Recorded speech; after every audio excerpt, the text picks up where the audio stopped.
Good morning and welcome to Morning Movie News, where shockingly Marvel's Doctor Strange is the latest movie to now bear a dark mark that comes with the headline that it's undergone or will undergo reshoots. I think these reshoots already took place, but they've been unearthed by the Hollywood Reporter, learning that Dan Harmon from Community was brought on to write additional scenes for the film, presumably to add more comedy, because why else would you hire Dan Harmon? Particularly because he is notorious for being difficult to work with. Now, as many of you I'm sure are already typing, reshoots don't necessarily mean that the movie is doomed, right? I mean, I think that's the mindset we're in right now because of not only Suicide Squad, although again, some of you liked Suicide Squad, but that again led to a horrible Rotten Tomatoes score, and we can't even fathom Marvel getting such a Rotten Tomatoes score. But also I think because of the Rogue One reshoots, because the rumors there have been that the reshoots are dramatically necessary because so much of the film needs to be reshot and it's essentially a mess, right? So that's kind of put reshoots in a negative light, even though Captain America Civil War had some reshoots, and that of course was very well received and did very well. And also, as I always like to bring up, World War Z is, well, it was at first infamous for having to reshoot the entire third act, but it emerged victorious with I think, and many others agree, a pretty darn good movie, and it certainly did very well at the box office, being Brad Pitt's most successful film of all time. And hopefully someday they shall make a sequel. But anyway, Doctor Strange is an interesting situation. I'm hoping it's okay because I would like to see Benedict Cumberbatch succeed in the role. And to be honest with you, I think that he is a really strong comedian. I think he's like Chris Hemsworth and that is his strong point, actually. And I think if they were to make the movie a little bit more comedic, that might help it not seem like Marvel's version of Benedict Cumberbatch's Sherlock, right? Because there's just such close similarities between the characters, down to their addresses. And so, I mean, if they could add more scenes like that really funny bit with that's the Wi-Fi password, at the end of the trailer, that maybe would probably benefit the movie quite a bit. So let's see. I mean, I would, Doctor Strange not only has to perform like Ant-Man did at the box office, but I would hope that it would be an Ant-Man kind of surprise. Quirky, not what you expect, but very well cast and just a fun movie. Also, I'm sure that Doctor Strange is a little bit nervous with DC aggressively coming after Marvel with the announcement yesterday they are moving ahead with Justice League Dark, with Doug Liman signing on to direct. I think that that's, not only another team like Suicide Squad, which I think is one of the reasons they're probably eager to push ahead with it, but also because, this is DC's magic brand. And so now Marvel will have to compete on the magic front as well. And soon, will DC head to space? We'll see.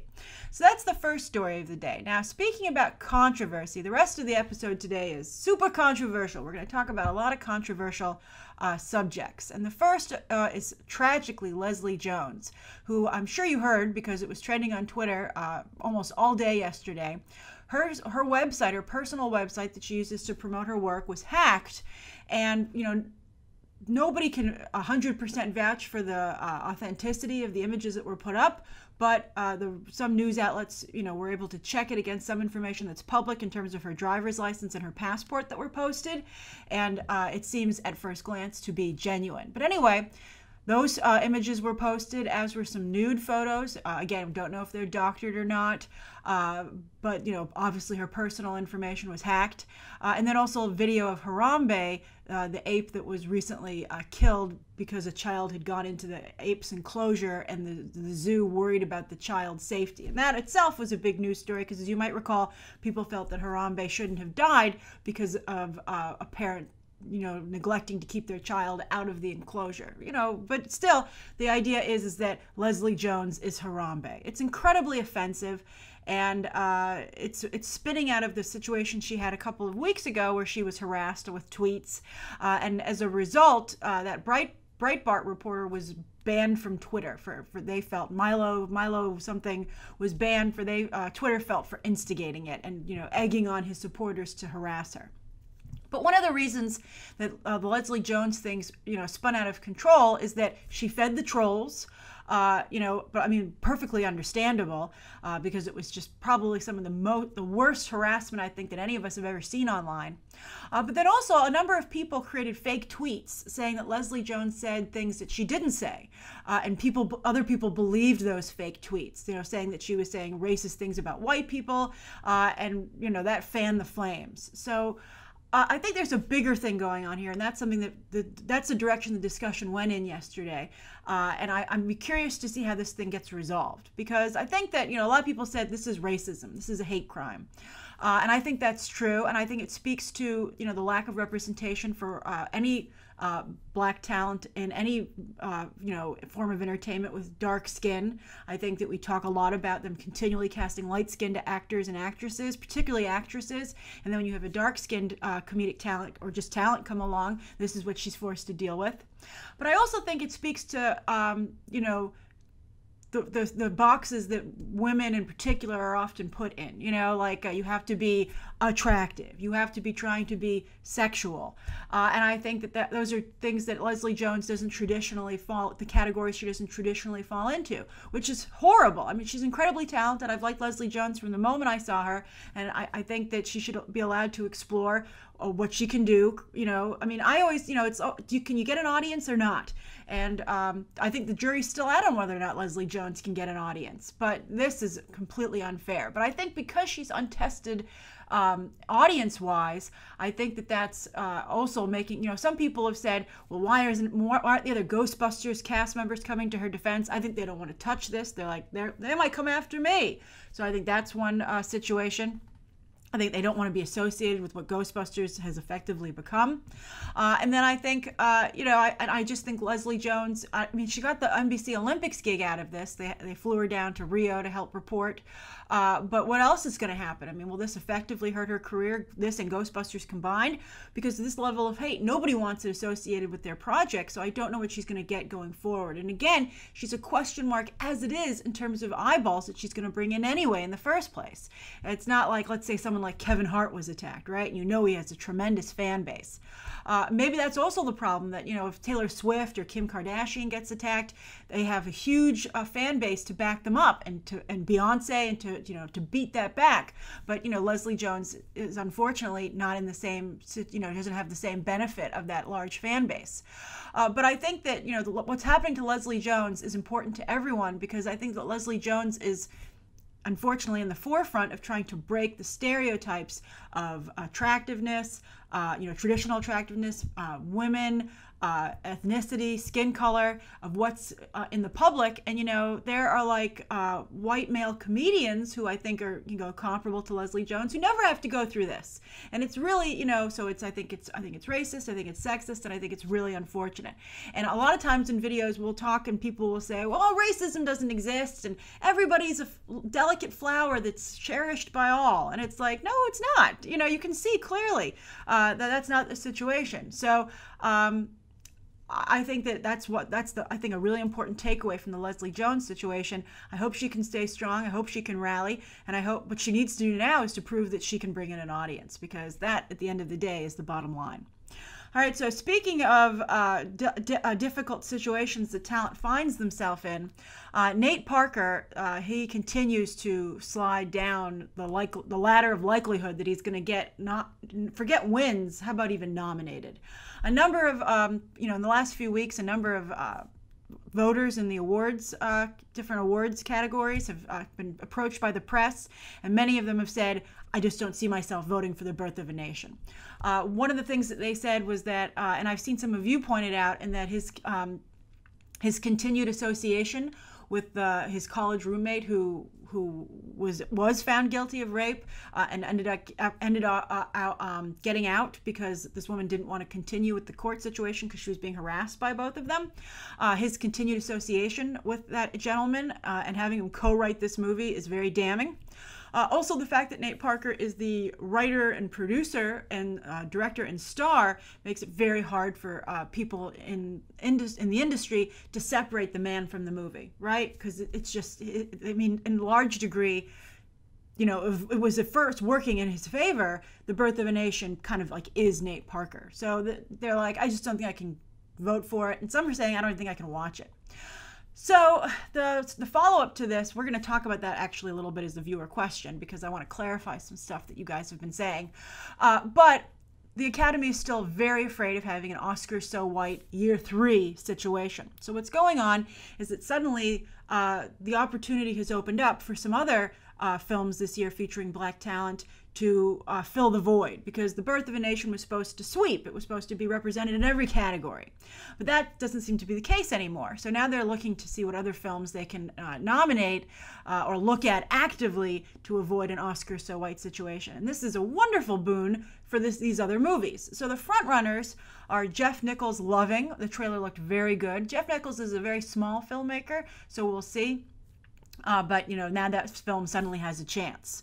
Also, Theodore Melfi's Hidden Figures. I think that movie looks phenomenal. We recently watched the trailer together, and I would love to see that be a strong contender. And they have confirmed that it's going to have an Oscar qualifying limited release before its January wide release. So if that can follow in the footsteps of The Blind Side or The Help, that would be fantastic. And then, of course, there's Denzel Washington's Fences, which really hasn't gotten a lot of attention yet. But that's his 3rd time directing as well as starring, and Viola Davis co-stars with him. And this is based on the famous play about a garbage collector in 1950s Pittsburgh that was on Broadway in 2010, and both Denzel Washington and Viola Davis won Tonys for their performances. So that seems like a good option. Then some other outside films that might also have a shot are The Queen of Katwe, of course, with Lupita Nyong'o. Moonlight, which is that trailer recently came out, about a young gay black man struggling to come out. The biggest stars attached to that, though, are Mahershala Ali and Naomi Harris. Then there's also South Side with You, the Obama date movie. That could potentially now have a chance. And then there's Collateral Beauty starring Will Smith, but I don't know about that. Will Smith, he's such a commercial talent.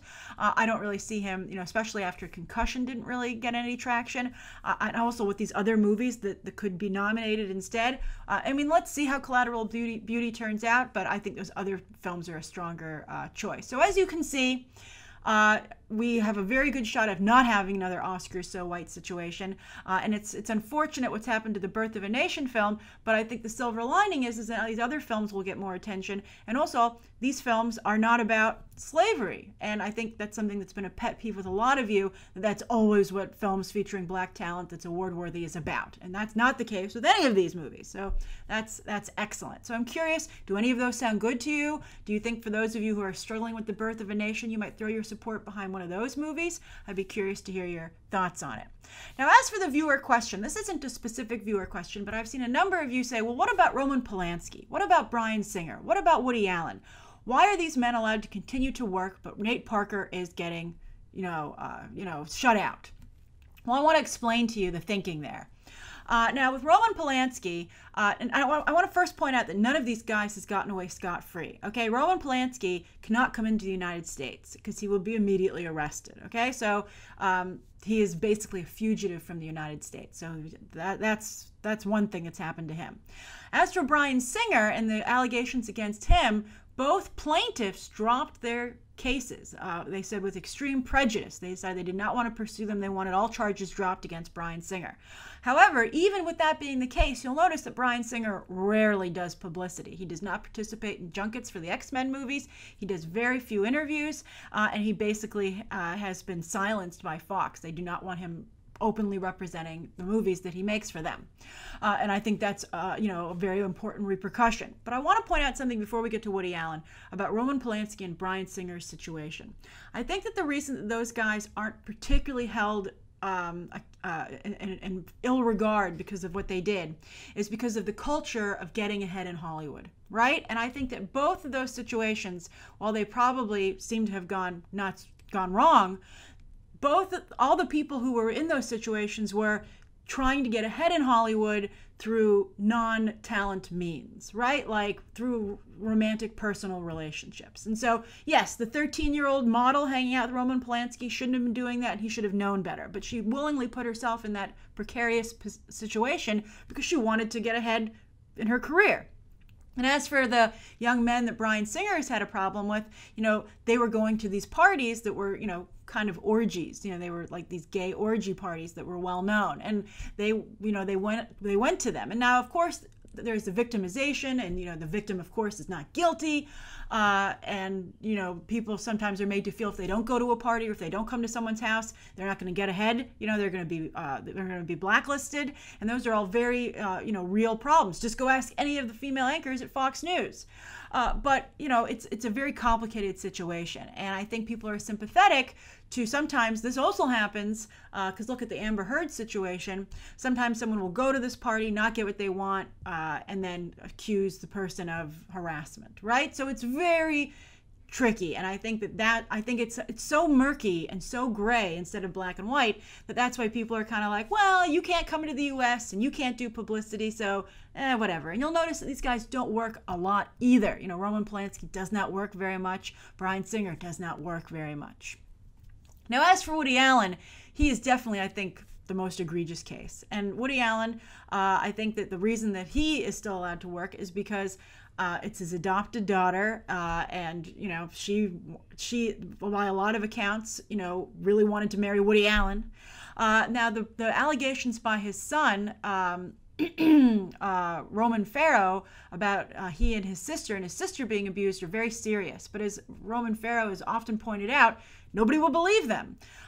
So I'm not, that's a bad situation. I think that Woody Allen probably, it seems to me, is kind of, seems guilty, but again, not formally charged. And as the things that we talked about earlier, Nate Parker, the stance that he's taken is to like, yeah, it happened, but that was a long time ago. Trying to hide between his wife and daughters, that's not very good. Continuing to work with this individual who was his roommate and was found guilty, also not good. Putting a gang rape in the film, also not good. Now, I wanted to clarify, I said that there was no historical evidence of gang rape in inciting the Nat Turner revolution, because in the movie, that's what is the final straw that makes Nat Turner decide to revolt, and it's a very bloody story and a very unsympathetic story to some degree, because children were also killed in the slave revolt. White children were killed, and that's tough. That's a tough thing. And I think to be able to have people be like, okay, I'm going to watch that. I'm going to try and imagine under what circumstances that's okay. The person presenting the story has to be really clean, like have no problems. So when you start to have that situation, you're like, the whole thing seems just like really bad. So that's kind of the situation that you're dealing with. And I don't think Woody Allen would ever make a movie about pedophilia. Neither would Bryan Singer and Roman Polanski about, underage sexual relations. I think that's another element that's so ingrained in the work that Nate Parker is presenting that it also is awkward. You're like, how can you reward somebody who seems likely to be a rapist for presenting a film about rape, right? It's weird. All right, so anyway, those are the 3 stories of the day and the viewer question. I'm curious to hear your thoughts on these stories down below. Very controversial. I hope that everybody is measured in their comments, and we can have continue to have a good discussion about these things down below. Thank you for tuning in, and you can let me know what you'd like to see covered tomorrow and any questions that you might have. Thanks for watching. Bye.